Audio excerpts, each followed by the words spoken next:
Hello दोस्तों, तो स्वागत है आप सभी का एपिसोड 4 पार्ट 1 में।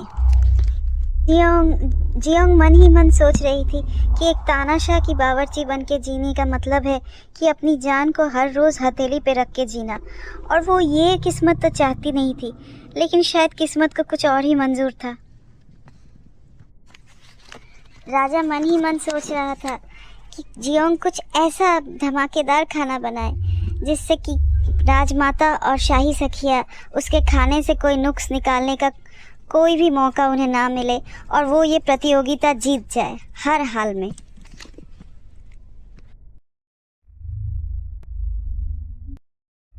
फिर नेक्स्ट सीन में हम देखते हैं कि राजमाता नीचे आती है और उनसे बोला जाता है कि आप प्रतियोगिता का टॉपिक दे सबको कि किस टॉपिक पे सबको खाना बनाना है।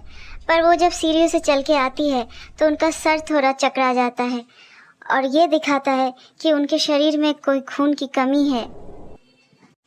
ये बात जियोंग नोटिस करती है। फिर अगले सीन में दिखाते हैं कि राजमाता कुछ पेंट करती है कागज़ पर, जो क्या है कि संतान धर्म और संतान की ड्यूटीज़ अपने पेरेंट्स की तरफ। इस टॉपिक पे जियोंग और बाकी बावर्चियों को खाना बनाना होगा और खाने में इस टॉपिक की झलक बराबर दिखनी चाहिए। फिर राजमाता कहती है कि खाने में टोफू और डोंगजेंग जो एक सोयाबीन पेस्ट है उसका इस्तेमाल करना कंपलसरी है और खाना बनाने के लिए 1 घंटे का समय है। जियोंग सोच में पड़ जाती है कि टोफू और डोंगजेंग से वो क्या बना सकती है। जियोंग सोचते सोचते अपने बचपन में पहुंच जाती है। जब भी उसका मन उदास होता था उसके फादर उसके लिए डोंगजेंग पास्ता बना के खिलाते थे और उससे उसका मूड एकदम खिल उठता था। जियोंग डिसाइड कर लेती है कि उसे क्या बनाना है। फिर राजा मन ही मन सोचता है कि डायन अच्छे से खाना बनाना वरना तुम्हें कोई बचा नहीं सकता, और फिर स्माइल करता है।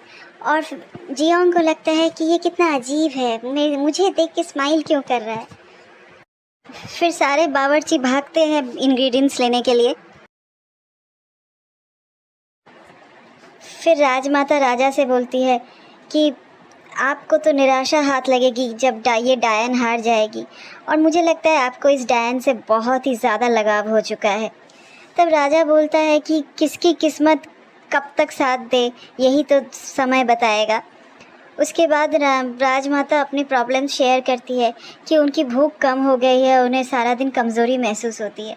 तो राजा इसे हंस के टाल देता है, कहता है कि आप तो अपने खाने के नखरों और नाजुक स्वभाव के लिए मशहूर है, फिर आपकी भूख कैसे कम हो सकती है।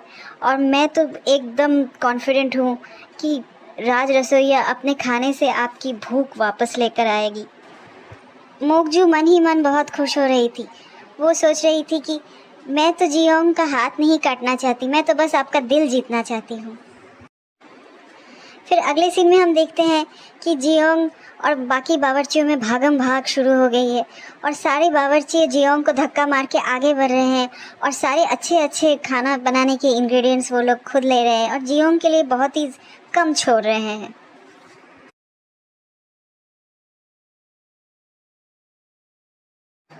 धक्का मुक्की में सारे बावर्ची लोग जियोंग को पीछे छोड़ के आगे बढ़ रहे थे और सारे इंग्रेडिएंट्स ख़त्म कर रहे थे।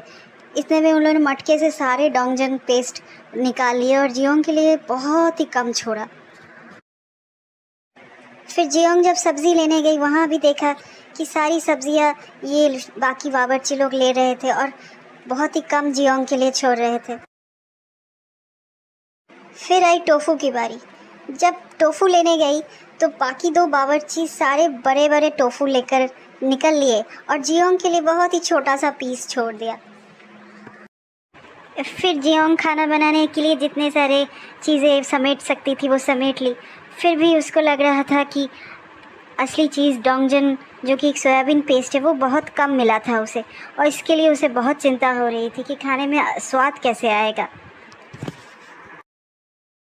फिर उसको आगे जाके कुछ ताज़े पालक दिखाई देते हैं। जियोंग को लगता है कि राजमाता को इम्प्रेस करने के लिए इससे अच्छा मौका नहीं मिलेगा, और उसने देखा भी था कि राजमाता को चक्कर आ रहे थे, तो उसने पालक का इस्तेमाल करना सोचा खाने में।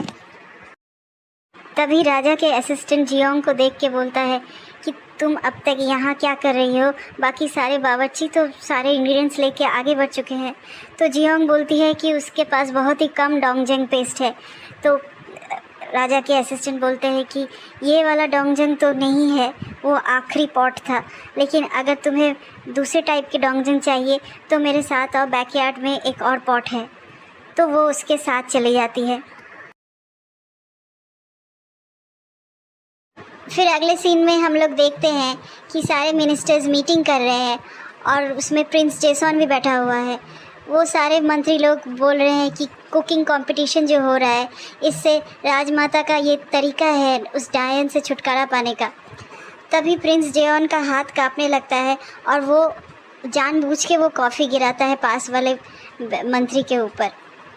तो जब उस मीटिंग में बैठे हुए मिनिस्टर ने प्रिंस जेसॉन से वो पूछा कि तुम अपना विचार प्रकट करो इस पूरे मामले पे, तो वो प्रिंस जेसॉन अजीब से एक हंसी देता है और अजीब सा बिहेव करके बोलता है कि उसे जल्द से जल्द मीटिंग छोड़ के जाना है, उसे जल्द से जल्द बाथरूम यूज़ करना है, बोल के वो मीटिंग छोड़ के चला जाता है।